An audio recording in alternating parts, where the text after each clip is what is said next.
ఒకరోజు వ్యాసమహర్షి ధ్యానంలో ఉండగా ఆయనకు భవిష్యత్తులో జరిగే ఓ భయంకరమైన ఘటన దృష్టికి వచ్చింది.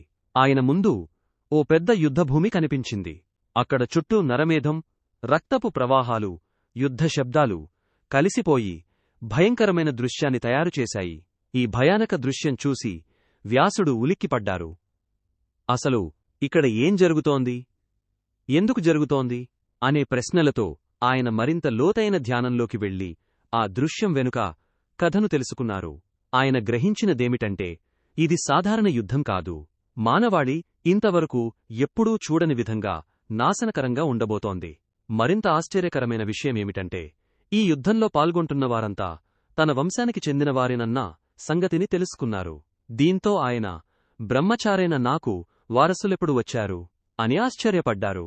ఈ సంఘటనలన్నింటినీ తెలుసుకున్న తరువాత ఇవన్నీ భవిష్యతరాలకు తెలియాల్సిన అవసరం ఉందని భావించి వ్యాస మహర్షి ఈ కథను గ్రంథరూపంలో రాయాలని నిర్ణయించుకున్నారు.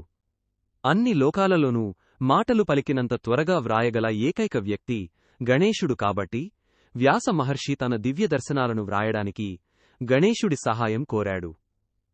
గణేశుడు అంగీకరించాడు మరియు వ్యాసుడు పారాయణం చేయడం ప్రారంభించాడు. అదే మహాభారత కథకు ఆరంభం.